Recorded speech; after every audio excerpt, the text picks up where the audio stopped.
마음 공부를 하고 명상을 자꾸 해본 사람은 그 명상과 마음 공부를 자꾸 하려고 합니다.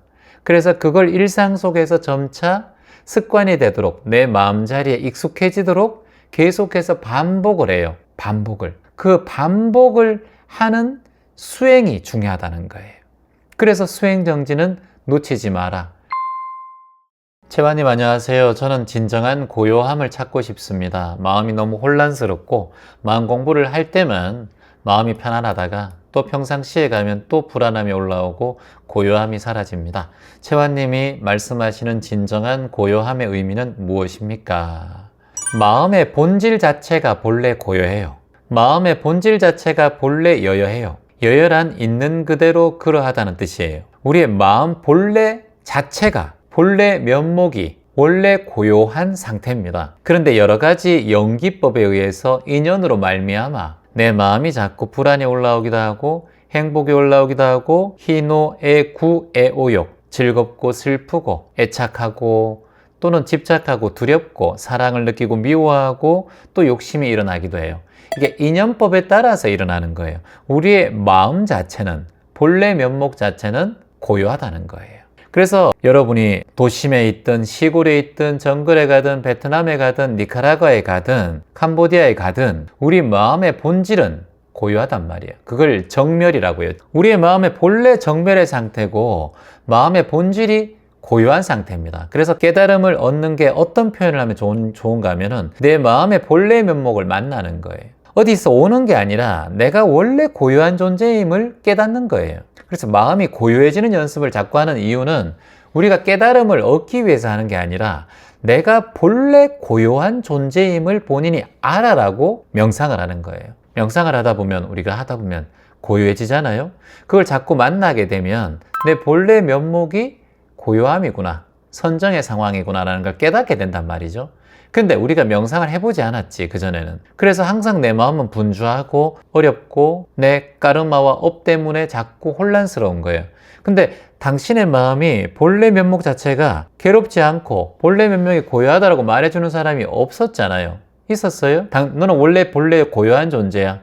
넌 본래 평화로운 존재야 라고 여러분께 말한 사람이 있었습니까? 없었습니까? 있었다면 동그라미, 없었으면 X. 모르겠어요. 여러분이 질문하는 거예요. 여러분 부모님이 원래 넌 고요한 존재란다. 넌 고요한 존재야. 넌 평화로운 존재야, 우리 아들. 넌 본래 면목이 그렇게 고요한 존재란다. 이게 누가 이런 얘기를 들어봤어요? 저도 들어본 적이 없거든요. 한 번도. 그래서 공부를 하게 되는 거예요. 그래서 스승을 만나고 공부를 하고 내가 본래 조용한 존재라고 본인이 깨닫게 되는 거예요. 공부를 하다 보면.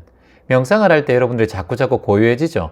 처음에는 잡생각이 많이 올라오고 많은 스트레스가 쌓이고 괴로움도 생기지만 명상을 하면 할수록 내 마음의 고요한 자리를 계속해서 찾잖아요. 그 찾음 속에 들어갈 때마다 아, 내가 이런 고요함이 있네 라고 느끼죠. 얼마나 감사한 일이에요. 그래서 우리의 마음은 부처님께서도 예수님께서도 공자님께서도 소크라테스도 언제나 분주하게 법을 전했어요. 여러 가지 진리의 법을 전했단 말이죠. 근데 그 전하는 안에서도 본인들의 마음은 언제나 여여부동했어요. 여여, 있는 그대로 그러하고 부동, 잘 움직이지 않았다는 뜻이에요.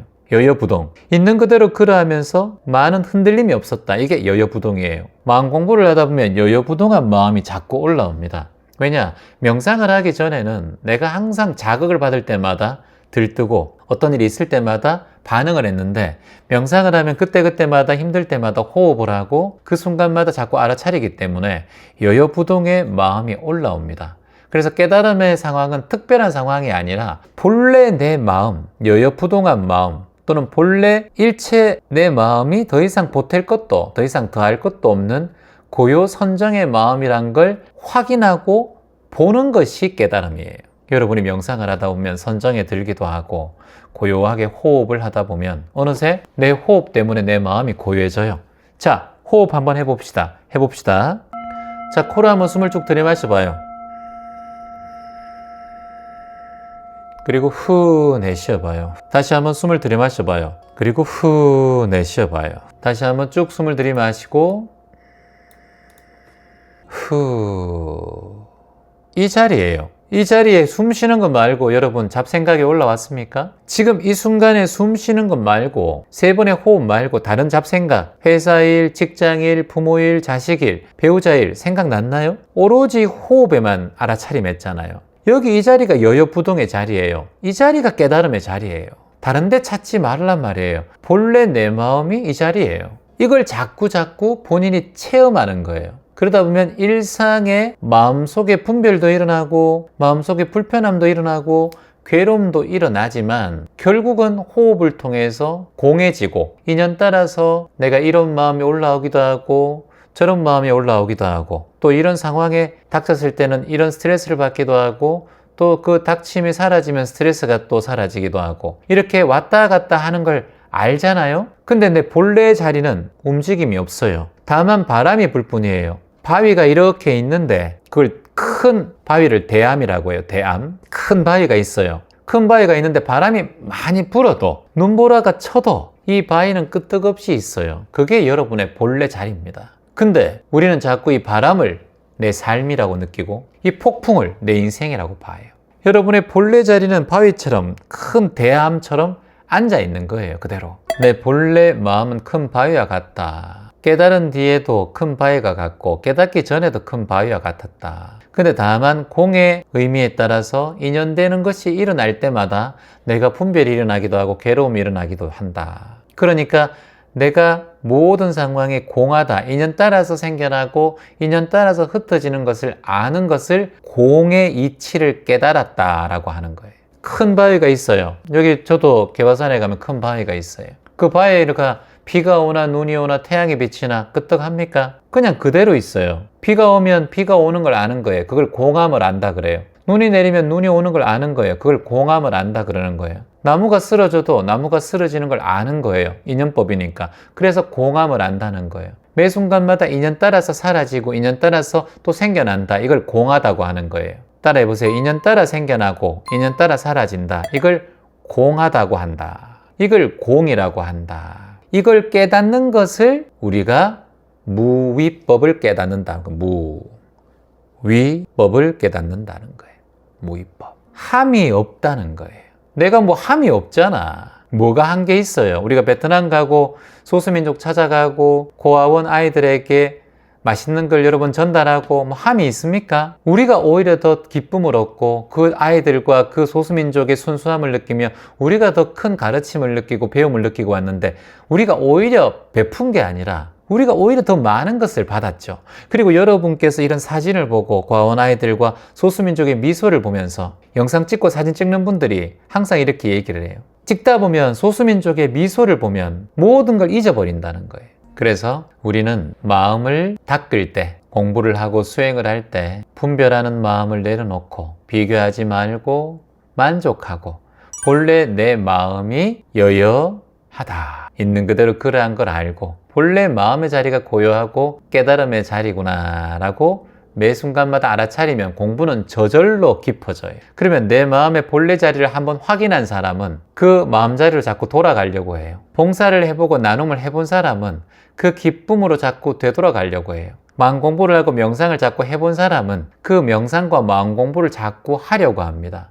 그래서 그걸 일상 속에서 점차 습관이 되도록 내 마음 자리에 익숙해지도록 계속해서 반복을 해요. 반복을. 그 반복을 하는 수행이 중요하다는 거예요. 그래서 수행 정진은 놓치지 마라. 그래서 팔정도의 정진. 바른 정진은 매일 하되 멈추지 않는 거다. 근데 너무 무리해서 하고 과하게 하는 것은 정정진이 아니다. 내 근기에 맞게끔 내 몸에 맞게끔 알아서 잘 챙기는 것이다. 그래서 깨달음을 얻은 후 그리고 우리가 내 본래 면목이라고 하죠. 본래 면목을 보고 난 다음에도 그것을 게을리하지 않고 꾸준하게 계속해서 하는 그 힘이 있어요. 내 안에 마음의 깊은 깨달음을 이제 받잖아요. 그리고 고요함을 받잖아요.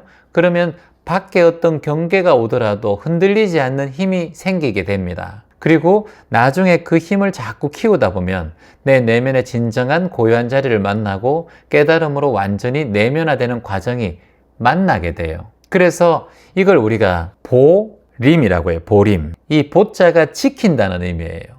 지킨다. 근데 임자는 뭐냐 하면은 등에 업는다 이런 얘기예요. 그러면 등에 업고 지키는 게 뭐예요? 우리가 자식이 어릴 적 여러분들 등에 많이 키웠죠? 포대기라고 하죠. 포대기로 해서 얼마나 많이 어머님들 허리가 굽어가면서 자식을 키웠죠. 등에 업는다는 걸 임이라고 한단 말이에요. 그래서 등에 업고 지킨다는 뜻이에요. 보림이. 보임인데 그냥 보림이라고 해요.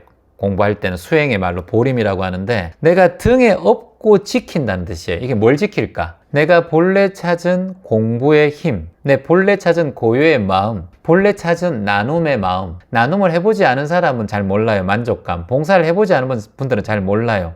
그걸 등에 업지 않아요. 쓰레기를 주워보지 않은 사람은 그걸 잘 몰라요. 그래서 등에 업지 않아요. 근데 주워보고 나눔을 해보고 봉사를 해보고 해외 봉사도 해보고 그리고 거리 모금도 해보고 나무도 심어보고 공부도 해보고 이렇게 해본 분들은 그게 너무 고맙고 감사한 일인 걸 알아요. 그래서 그걸 보호하고 싶어요. 자식 보호하듯이. 그걸 보림이라고 하는 거예요. 그걸 지키고 자꾸 따르고 그걸 행해 나가는 모든 행위를 보림이라고 합니다. 그래서 그걸 보는 사람만이 할 수 있어요. 이 보림은. 우리가 도노, 돈수, 도노 점수라고 하죠. 도노, 점수 뭐예요? 도노가 한 방에 깨닫고 점수는 계속해서 수행정진해 나간다는 거예요. 똑같은 말이에요. 보림.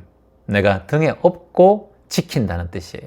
여러분이 내가 희망인 걸 알고 공부하면서 일상생활 속에서 번뇌와 괴로움이 호흡 하나와 명상 하나로 사라지는 걸 자꾸 보고 내 자성을 만나고 하면 어떤 경계를 만나더라도 내가 호흡을 업고 나눔을 업고 봉사를 업고 수행정진을 업고 살아가셔야 돼요. 아셨죠? 그래서 공부를 멈추지 않는 항상 깨닫고 난 다음에 보림해라 이 말이에요. 깨닫고 난 다음에는 보림해야 된다. 네가 뭐든지 작은 호흡으로 네가 명상을 통해서 마음이 편안했다면 그걸 계속 보림해야 된다. 네가 호흡을 통해서 마음이 편안해졌다면 그걸 보림해야 된다. 등에 업고 가야 된다는 거예요. 너가 화근을 통해서 귀점 명상을 통해서 세상에 조금 도움이 되고 마음이 바뀌었다면 그건 반드시 보림해라. 등에 업고 가야 된다. 그래서 이거 깨달을 오자라고 해서 그리고 뒤후자라고 해서 오후 보림이란 말이 있어요. 오후 보림. 이게 뭐냐면 깨닫는다는 거예요. 깨달은 후에 보림하라. 이걸 등에 업고 정진해 나가라 이 말이에요. 함께 등에 업고 갑시다. 우리는 함께니까 좀 무거우면 옆에 사람한테 좀 지주고 같이 함께 손잡고 가면 더 오래 갈 수 있습니다. 함께 갑시다. 등에 업고. 고맙습니다.